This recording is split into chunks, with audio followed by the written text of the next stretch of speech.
before you can put your role-playing game group together, whether it be in person or online, you need to be able to have a couple things in place. And the first thing you need to have in place is you need to make sure that you personally are excited about this idea.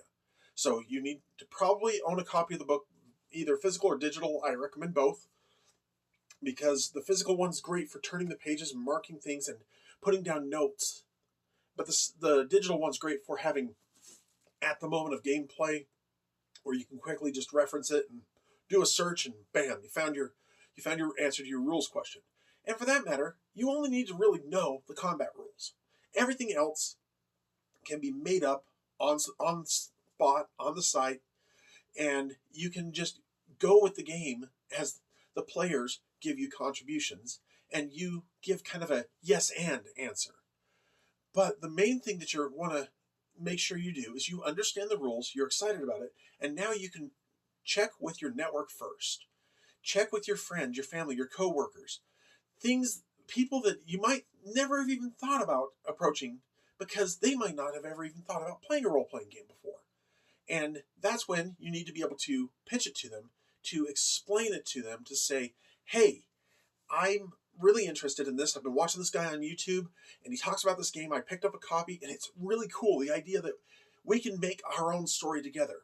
Because when you read a book, and it's written in first person, it's saying, I did this, it's like somebody telling you what they did. And it's pretty cool.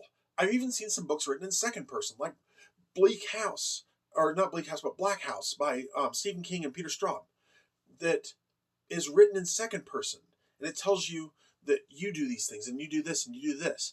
And then a lot of books are written in third person, where you see kind of that point of view out there. And movies kind of happen in that third person point of view.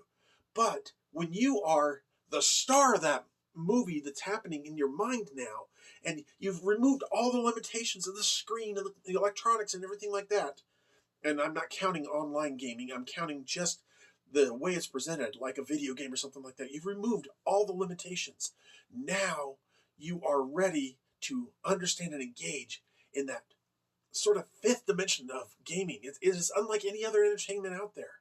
So when you explain this to your friends and your family, explain to them that this is being part of a group storytelling thing, where we won't know the story before we go into it, and until we have our player characters engage in this world. And from there, we create the story as we respond to the scenarios and build together the story.